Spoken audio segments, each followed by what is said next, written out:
ბაჩუახალაიას წინააღმდეგი პროკურატურაში შესაძლოა ახალი საჩივარი შევიდეს. ყოფილი სამხედრო მოსამსახურე თავდაცვის ექს-მინისტრს დანაშაულის დაფარვას შეისდებს ბრალს. ჰაერსა წინააღმდეგო თავდაცვის ერთ-ერთი სამხედრო დანაყოფის ინჟინერ-ოპერატორი მის ნაწილში არსებულ უკანონო ფაქტებს ასაჯაროებს. დავით ნემსაძე ხვდება, როგორ აიძულებდნენ ჯარისკაცებს ზემდგომები თანხის აკრეფას და როგორ ქრებოდა ბაზიდან საწვავი. ოფიცრის მტკიცებით რეაგირების ნაცვლად ახალაიამ ნემსაძეს სამუშაო კონტრაქტი შეუწყვეტა. ზვიად თხელიძე დეტალებით.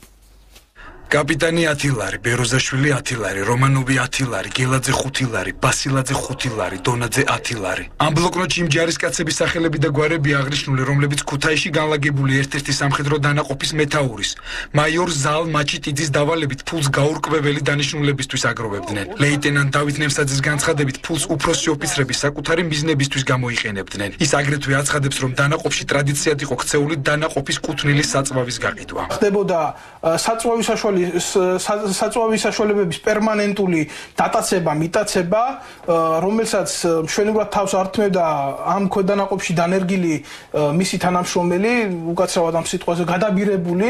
ლეიტენანტი დავით ნემსაძე ავტომატიზირებული რადიოლოკაციური სადგურის ინჟინერ-ოპერატორად 2008 წლის 17 ივნისს დაინიშნა.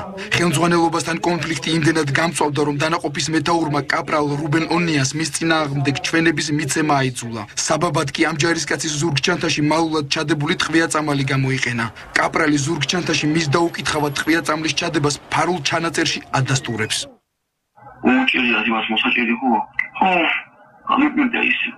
გაუხსენი ტყვია-წამალი ავარია მაგისი ნაუმბრია მაგისი ვიღაცა მიჩარიჩებს დაახლოებით რამდენი იქნებოდა დაახლოებით ერთი წონე პაჭკა დავით ნემსაძე შეიარაღებული ძალებიდან მეთაურობასთან თითქმის 3 წლიანი დაპირისპირების შემდეგ 2011 წლის 26 აპრილს სამხედრო მოსამსახურის ღირსების შემლახავის საქციელის მუხლით გაათავისუფლეს. თუმცა სამთვეში სამხედრო პოლიციაში დაინიშნა. სწორედ ამ პერიოდში ის თავდაცვის მაშინდელ მინისტრს ბაჩანა ახალაიას ხვდება.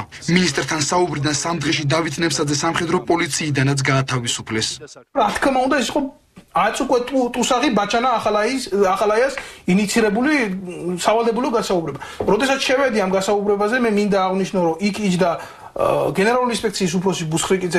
დავაფიქსირე ჩემი აზრი, ვინ ვიყავი, როგორ ვიყავი, რანაირად ვიყავი, წოდებით რა თქმა უნდა და აღვნიშნე ის დარღვევებიც, რაც ხდებოდა შეიარაღებულ ძალებში, აღნიშნულ ქვედანაყოფებში. მითხრა პირდაპირ მისი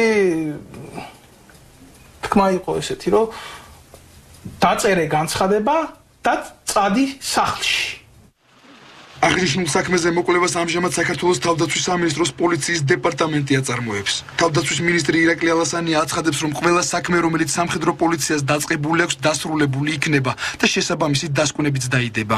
ყველა სამართალდამღვევა, რომელზეც მუშაობდა სამართალდარღვევა, სამხედრო პოლიცია აგრძელებს მუშაობას და მიიყვანს ბოლომდე სამხედრო პოლიციის ხელმძღვანელობა.